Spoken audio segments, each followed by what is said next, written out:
कि ये 6800 बच्चे आपने, ये पिछड़ी जात के 6800 बच्चे, ये कुम्हार, सैनी, माली, देवण, नाई, गडरिया, बड़ी, लुहार, काची, कुशवा, साग, मौर्य, यादव, लोधी, कुर्मी, गुजर, राजभर, गिरी, गुसाई, ये तमाम जाति के लोग, भुर्जी, ये तमाम जाति के लोगों को 6800 बच्चों को आपने शिक्षक बनने से रोकने का काम किया है। इनको रिजर्वेशन सही फॉलो करके इनको 68 से बच्चों को नौकरी देने का काम करो।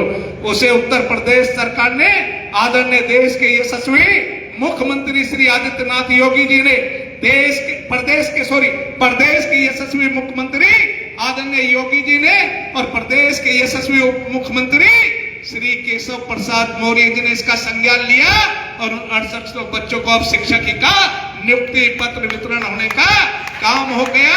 अब आप ये लगा लीजिए कि 6800 बच्चों को मास्टर बना देना ये बहुत छोटी बात नहीं है। अभी 68,500 का एक मामला है, उसमें 18,000 बच्चे शिक्षक बनने से रोक दिए गए क्योंकि अधिकारी गलत मानसिकता का बैठता है। अधिकारी ने सोचा कि ये पिछड़ी जात के लोग, ये भारतीय जनता पार्टी का बेस वोट बन गया, किसी भी तरीके से इन पिछड़ों को भगा दो तो भारतीय जनता पार्टी की सरकार नहीं बनेगी। लेकिन वो कुछ अधिकारी, उनके मंसूबे पूरे नहीं हो पाए। अभी हमने 68,500 का भी एक आदेश जो है, एक निवेदन अनुमोदन करके प्रदेश सरकार को भेजा है और मुझे पूर्ण भरोसा है आदरणीय योगी जी पे, आदरणीय केशव जी पे कि पिछड़ी जात के 18,000 बच्चे फिर शिक्षक बनेंगे। ये आपके बेटे की कलम से होने का काम हुआ है। माननीय लोकेश प्रजापति जी, नहीं कि भारतवर्ष के अंदर केंद्रीय विद्यालय, जवाहर नवोदय विद्यालय, आर्मी स्कूल, इसमें आपके पिछड़े बच्चों के लिए रिजर्वेशन नहीं था। दोस्तों, हमने 1.5 साल सुनवाई की। 1.5 साल सुनवाई के बाद भारत के सेक्रेटरी एजुकेशन, भारत के सचिव डीओपीटी, 1.5 साल हमने बुला करके उनको धमकाया, सुनवाई की, समीक्षा की। दोस्तों, धन्यवाद करते हैं हम देश के यशस्वी प्रधानमंत्री आदरणीय नरेंद्र मोदी जी का कि जब उन्होंने देखा कि राष्ट्रीय पिछड़ा वर्ग आयोग का अनुमोदन आया है, उन्होंने उसका संज्ञान लेते हुए केंद्रीय विद्यालय, जवाहर नवोदय विद्यालय, आर्मी स्कूल में 27% रिजर्वेशन पिछड़ों को प्रवेश में देने का काम किया है। और ये भारत सरकार के शिक्षा मंत्री ने ये जारी भी उसी समय कर दिया था। और इतना ही नहीं, राष्ट्रीय पिछड़ा वर्ग आयोग में लगातार शिकायत आती थी कि हिंदुस्तान की आजादी से लेकर के आज तक ये पिछड़ी जात के बच्चों को एमबीबीएस में नीट की परीक्षा में रिजर्वेशन नहीं है। जब हमने उसकी सुनवाई लोगों से निवेदन है शेयर करते रहे, जब अधिकारी आए, शेयर करते रहे, एजुकेशन आया, सेक्रेटरी आया, सेक्रेटरी यूजीसी आया, तो उन्होंने बात रखा कि सुप्रीम कोर्ट में मामला पेंडिंग है। जब हमने सुनवाई किया तो सुप्रीम कोर्ट का पेंडिंग का मामला बहाना दे करके, क्योंकि वो नहीं चाहते थे कि इन पिछड़ी जात के बच्चे भी ये एमबीबीएस एमएसएमडी बन जाए, आपका रास्ता रोक रखा था। लेकिन दोस्तों, आपके बेटे की बदौलत, आपके इस भाई की बदौलत, राष्ट्रीय पिछड़ा वर्ग आयोग की बदौलत, दोस्तों, अभी यशस्वी देश के प्रधानमंत्री जी ने घोषणा की थी कि अब नीट में 27% आरक्षण पिछड़ों को दिया जाएगा। और भारत सरकार से सुप्रीम कोर्ट में दोस्तों एफिडेविट दाखिल कराया कि आपने जो कहा था एक समिति बनाएगी भारत सरकार, वो समिति हम बना दिया है, इनका रिजर्वेशन भी लागू किया जाए। इसलिए दोस्तों, क्योंकि जब हम लोग यहाँ पहुंचे 2006 में, भारतवर्ष के अंदर 354 बच्चे IAS pre main test pass करने के बाद जब नियुक्ति देने का नंबर आया, पिछड़ी जात के 354 बच्चे जो आईएएस क्लियर कर गए, नियुक्ति पे जाकर के उनको रोक दिया गया। और रोक करके क्या कर दिया कि आपने रिजर्वेशन का गलत लाभ लिया है, इसलिए आपको नियुक्ति नहीं दी जाएगी। अब एक बार तो जिसके बच्चे ने आईएएस कर लिया हो और उसको जब नियुक्ति देने का नंबर आ रहा हो तब रोक दिया हो, तो क्या बचेगा? वे बच्चे जहर की पुड़िया लेकर के, पेट्रोल की कट्टी लेकर के आयोग में आना शुरुआत हो गई कि साहब आईएएस से बड़ी कोई डिग्री हो तो हमें बता दो, हमने क्लियर कर दिया, हमें ज्वाइनिंग नहीं मिल रही। दोस्तों, राष्ट्रीय पिछड़ा वर्ग आयोग की पहल पर 54 बच्चे आईएएस हमने बनवाने का काम किया। 54 बच्चे पिछड़ी जाते हैं, आपके समाज के भी हैं। इतना ही नहीं दोस्तों, क्योंकि जहां भी जब भी काम करने का मौका मिला, और मैंने तो बेडंके की चोट पे बेखौफ होकर के काम करने का काम किया, क्योंकि कारण है कि अगर मुझे वहां उस लायक बनाने का काम किया गया कि अगर मैंने फिर भी इनकी बात नहीं सुनी तो फिर बेकार है, धिक्कार है ऐसी कुर्सी पर भी बैठने के लिए कि अगर वहां बैठ करके भी हम लोग काम नहीं कर सकते।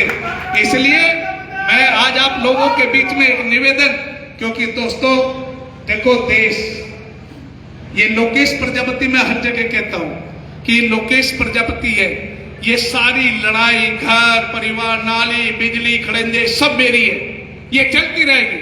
लेकिन ये लोकेश प्रजापति जब तक सुरक्षित है जब तक इसकी जाति सुरक्षित है, और मेरी जाति जब तक सुरक्षित है जब तक मेरा धर्म सुरक्षित है, और मेरा धर्म जब तक सुरक्षित है जब तक ये राष्ट्र सुरक्षित है, और ये देश सुरक्षित नहीं रहेगा तो धर्म सुरक्षित नहीं रह सकता, और जब धर्म सुरक्षित नहीं रहेगा तो जातियां सुरक्षित नहीं रह सकती, और जब जातियां सुरक्षित नहीं रहेगा तो व्यक्ति सुरक्षित नहीं रह सकता। इसलिए राष्ट्र को सुरक्षित रखने के लिए आज दोस्तों भारतीय जनता पार्टी ने, क्योंकि जो लोग कहते हैं कि भारतीय जनता पार्टी, मैं कहना चाहता हूं कि भारतीय जनता पार्टी ने हिंदुस्तान में 2 प्रधानमंत्री दिए हैं। भारतीय जनता पार्टी ने हिंदुस्तान में 2 प्रधानमंत्री दिए हैं, एक श्री अटल बिहारी वाजपेयी और दूसरे श्री नरेंद्र मोदी। और नरेंद्र मोदी किस वर्ग से हैं? ये किस वर्ग से हैं? ये पिछड़ी जात से हैं। इसका प्रमाण मैं खड़ा हूं, भूल किसी के बहकावे में मत आ जाना। नरेंद्र मोदी जी की जाति पिछड़ी जाति है, पिछड़े वर्ग से आते हैं। तो कितना रिजर्वेशन दे दिया हमें राजनीति में भारतीय जनता पार्टी ने? 50%। 2 प्रधानमंत्री बनाए ना, 2 में से एक अपर कास्ट और दूसरा पिछड़ा।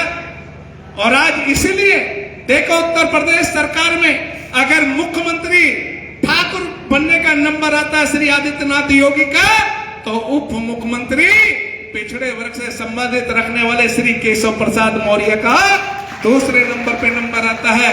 तीसरे पे ब्राह्मण समाज से श्री ब्रजेश पाठक को शपथ दिलाने का काम किया जाता है। चौथे नंबर पे श्रीमती बेबी रानी मौर्य जो जाटव समाज में पैदा हुई है, उनको भी शपथ दिलाने का काम किया जाता है। दोस्तों जाट समाज में जन्मे आपके जिले के रहने वाले श्री भूपेंद्र चौधरी जी को कैबिनेट में शपथ दिलाने का काम किया जाता है। वहीं कुम्हार के बेटे धर्मवीर प्रजापति को भी शपथ दिलाने का काम किया जाता है कि राजभर का बेटा जिनको कहीं कोई नंबर नहीं आता था, अनिल राजभर को भी उत्तर प्रदेश सरकार में दोस्तों मंत्री की शपथ दिलाने का काम किया जाता है। कश्यप मल्ला बिन समाज से ताल्लुक रखने वाले श्री नरेंद्र कश्यप जी को भी उत्तर प्रदेश सरकार में मंत्री बनाने का काम किया जाता है।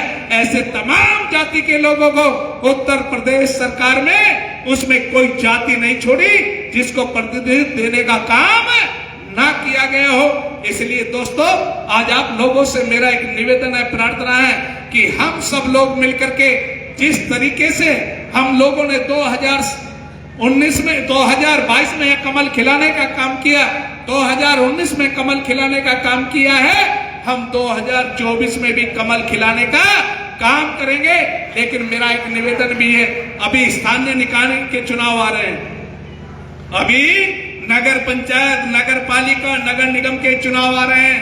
फिर कह रहा हूं अभी से तैयारी कर लो, अभी अपना वार्ड ढूंढ लो, नगर पंचायत ढूंढ लो, तैयारी करोगे ओपी गोला लोकेश प्रजापति आपके लिए लड़ाई लड़ेंगे, मिलकर के लड़ाई लड़ेंगे, महेंद्र को भी साथ लेकर के हम लड़ाई लड़ेंगे। इसलिए आप क्योंकि देखो भाई हम उनसे कहेंगे कि जब 100% हम दे रहे हैं तो कम से कम उसका 30% तो हमें लौटा ही दो, 20% तो लौटा ही दो, इतना तो बनता भी है।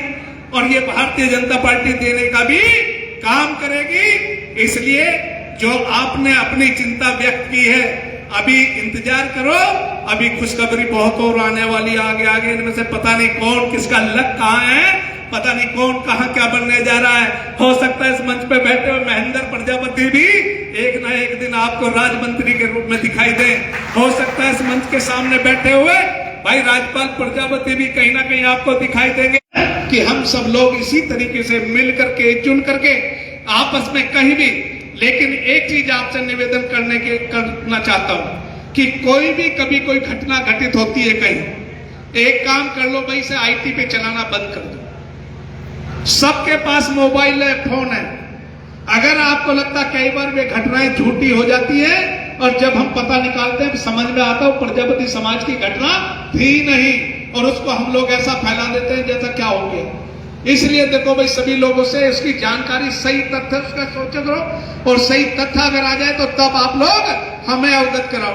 अब आपके सामने नन्नू जी बैठे हैं, नन्नू जी के बेटे का कत्ल हो गया है ठाकुर द्वारा में। ये नन्नू जी आए, उन्होंने, पुलिस ने केस खोल के जेल पेल भेज दिए फर्जी आदमी। इन्होंने आकर के मुझसे कहा कि ये मैं इससे संतुष्ट नहीं हूं, और जब संतुष्ट नहीं थे कि अधिकारियों को मैंने, अर्जुन कहाँ है, अर्जुन कहाँ गए, अर्जुन सारी पैरोकारी कोर्ट में कर रहे थे। इन्होंने मुझे बताया कि ऐसे ऐसे, तो मैंने कहा क्या चाहते हो कि इसकी सीबीसीआईडी करा दो। मैंने सीबीसीआईडी करा दी, और सीबीसीआईडी कराई तो आज सीबीसीआईडी एक एक परत खोलती जा रही है, एक एक परत खोलती जा रही है। तो इसलिए जहां भी जब संज्ञान में मामला आता है, तो जैसे मैनपुरी की घटना हुई थी, लोगों को नहीं पता, मैं 51,000 रुपए तो नगद दे के आया था। मैं खुद गया था मौके पे, 5 लाख रुपए उत्तर प्रदेश सरकार से धर्मवीर प्रजापति लेकर के उनको दे के आए, और बाद में क्या हुआ, उन्होंने समझौता कर लिया, उन्होंने समझौता कर लिया परिवार के लोगों ने। अब उसमें हमारी क्या गलती है भाई? अब हम क्या करें उसमें? ऐसी तमाम घटनाएं